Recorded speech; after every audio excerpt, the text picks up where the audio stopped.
اپیزود 26. تغییری که خود را با ما تطبیق نمی دهد ما را جا می گذارد. سلام، به اپیزود 26 سفر در جاده مدیریت پروژه خوش اومدید. من سمیرا پاک هستم و امروز قراره با هم به یکی از مهمترین و در عین حال چالش برانگیزترین پیچ‌های این جاده برسیم. مدیریت تغییر انطباق پذیر یا همون Adaptive Change Management. بذارید داستان رو براتون تعریف کنم. توی یه سازمان بزرگ صنعتی تیمی به اسم نوا مسئول اجرای یک ERP جدید بود. پروژه طبق برنامه جلو رفت تا اینکه رسیدن به نقطه استقرار و اونجا بود که انگار همه چی فرو ریخت. کارمندها ناراضی بودن، سیستم‌ها درست کار نمی‌کردن و یه موج سنگین از مقاومت سازمانی به سمت تیم پروژه برگشت. مدیر پروژه لیلا با خودش فکر کرد همه چی رو طبق اصول رفتیم، پس چی شد؟ چرا شکست خوردیم؟ اونجا بود که برای اولین بار با مفهومی آشنا شد به نام Adaptive Change. بذارین یکم علمی‌تر به ماجرا نگاه کنیم. تو دنیای مدیریت پروژه ما معمولاً تغییر رو یه مسیر منطقی و قابل کنترل می‌بینیم. برنامه داریم، منابع داریم، چارچوب‌هایی مثل PMBOK، اجایل یا PRINCE2. ولی گاهی همه چیز درست پیش میره و بازم تغییر شکست میخوره. چرا؟ چون یه تفاوت مهم وجود داره بین تغییر فنی و تغییر انطباق پذیر.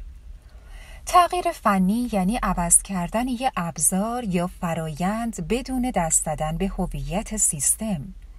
و تغییر انطباق پذیر یعنی تغییر در طرز فکر، در باورها، در فرهنگ، چیزایی که با فرمول و دستور حل نمیشن. Adaptive Change یعنی وقتی پروژه قراره نه فقط سیستم رو بلکه آدمها رو هم تغییر بده.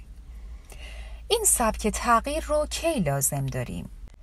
وقتی با مقاومت فرهنگی روبرو میشیم، وقتی گذشته دیگه جواب امروز رو نمیده و وقتی ذی‌نفع‌ها احساس خطر میکنن حتی اگه براشون مزایاست. مثلا تو پروژه های تحول دیجیتال نصب نرم افزار فقط اول راهه. مسیر واقعی آماده کردن آدم هاست برای رها کردن عادتهای قدیمی و روبرو شدن با ناشناخته ها. تو این مسیر نقش مدیر پروژه تبدیل میشه به یک رهبر تغییر. کسی که فضا ایجاد میکنه برای تضاد و گفتگو. کسی که تغییر رو در حدی اعمال میکنه که چالش برانگیز باشه اما نابود کننده نباشه. و کسی که مالکیت تغییر رو با اعضای تیم شریک میشه. برگردیم به داستان لیلا. اون فهمید مشکل نرم افزار نبود. شروع کرد با تیم منابع انسانی کار کردن. جلسه های شنیدن اعتراض برگزار کرد، افراد کلیدی رو در تصمیم سازی شریک کرد، حتی سیستم ارزیابی عملکرد رو تغییر داد تا با فرهنگ دیجیتال همراستا بشه. 6 ماه بعد همون آدمایی که اول سیستم رو تحریم کرده بودن شدن مربی‌های اجرای ERP برای بقیه واحدها.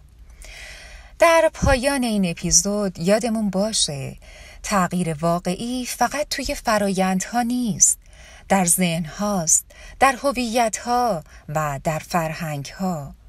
و مدیری که آینده رو میسازه اونه که تغییر تطبیقی رو میشناسه. ممنونم که تو این اپیزود هم همراه هم بودید. اگر براتون الهام بخش بود لطفاً با دوستاتون و همکارای پروژه‌تون به اشتراک بگذارید. ما رو در شبکه‌های اجتماعی دنبال کنید و همیشه در جاده مدیریت پروژه آماده تغییرهای واقعی باشید.